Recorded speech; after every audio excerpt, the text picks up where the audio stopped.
Allahumma arhamna bil Qur'an. Assalamualaikum warahmatullahi wabarakatuh. Alhamdulillah wassalatu wassalamu ala rasulillah, amma ba'du.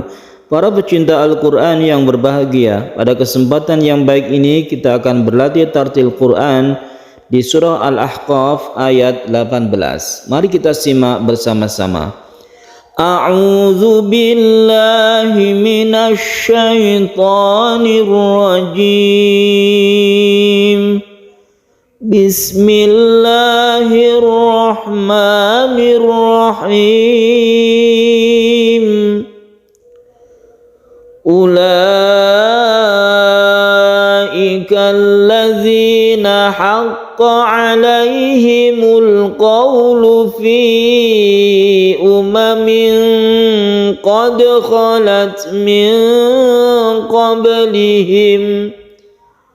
Karena kita tidak kuat nafas, kita berhenti di sini dan kita memilih berhenti di min qablihim. Ini bagus berhentinya sebelum kata-kata min ya. Dan juga menurut arti atau makna itu bagus kita berhenti di sini, kemudian kita mengulanginya dari qad ya. Qad khalat. Qad khalat min qablihim minal jinni wal ins innahum kanu khasirin. Baiklah para pecinta Al-Quran yang berbahagia, kita bahas satu persatu mengenai ayat ini, pembahasan tajwidnya bagaimana. Ulaika ini ada mad wajib muttasil, u-nya pendek meskipun ada wawnya, ini wawnya tidak ada sukun, langsung ke ulaika. Laika ini ada mad tabii bertemu dengan hamzah di satu kata atau satu kalimat ini ulaika ini, maka disebut mad wajib muttasil. Wajib artinya kita harus wajib panjangnya 2,5 alif. Kemudian muttasil artinya dalam satu kata atau satu kalimat dalam bahasa Arab. Ulaika panjang ya. Ulaika allazina ini ada mad tabii, zalnya pakai titik ya, hati-hati. Haqqa tasydid qaf, haqqa alaih ada langsung ain, alaihimul qaula ada alif lam bertemu qaf, ada izhar qamariyah namanya al-qaulu, ada layin di sini fi umamin.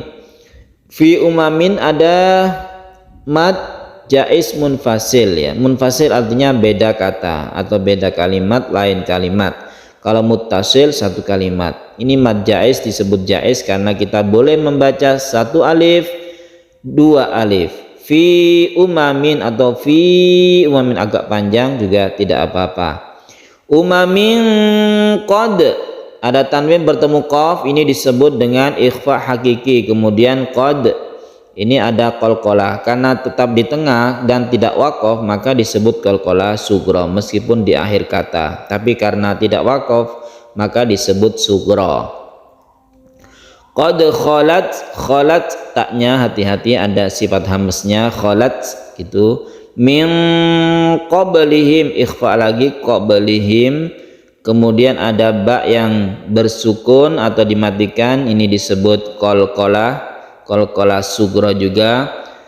Qablihim minal, mim bertemu mim disebut idgham mimi. Idgham mimi itu bagian dari idgham mislain. Kalau idgham mislain itu semua huruf yang sama. Kalau idgham mimi ini khusus mim bertemu mim. Karena mim bertemu mim membentuk tasydid, karena mim ini dimasukkan ke sini. Idgham artinya memasukkan huruf mim ini ke mim yang berikutnya, maka terbentuklah tasydid di sini. Karena bertasydid maka digunakan atau dipanjangkan cara membacanya. Sama dengan ikhfa ini juga dipanjangkan. Min qablihim ditahan ketika membaca him, ini ditahan karena tasydid mim ya.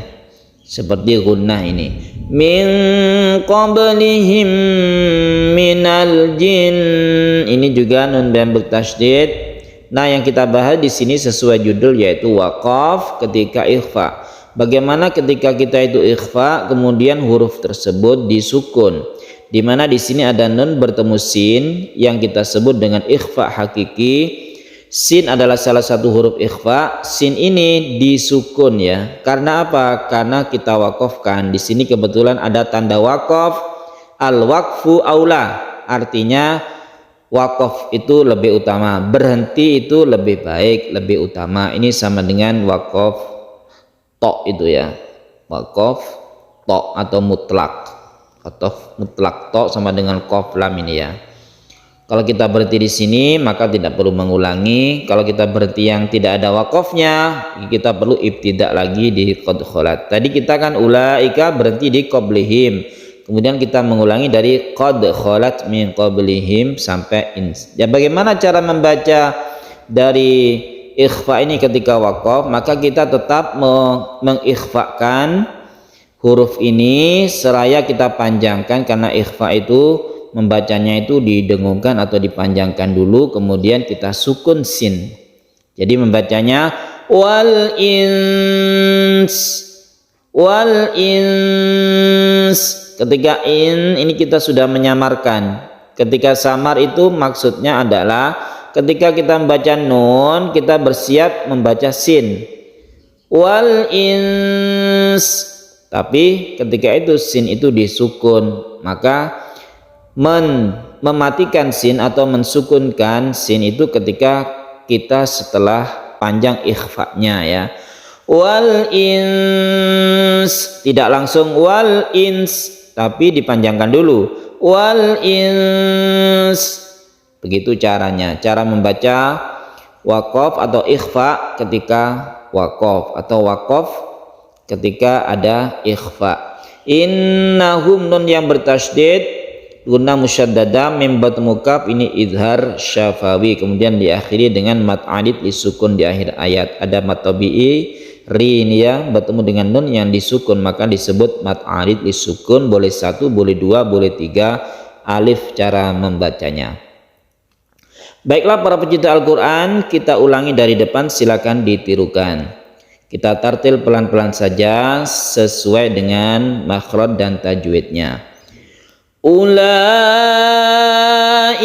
allazina haqqa alaihimul qawlu fi umamin qad khalat min qablihim. Berhenti di sini. Ketika terus maka ini menjadi guna ya. Kalau berhenti tetap qablihim, tidak guna. Sukun mim biasa, bukan mim bertasydid. Qad khalat min qablihim minal jinni wal ins innahum kanu khasirin. Sadaqallahul azim. Para pecinta Al-Quran yang berbahagia, demikian latihan tartil Quran kita. Semoga bermanfaat bagi kita semua. Wassalamualaikum warahmatullahi wabarakatuh.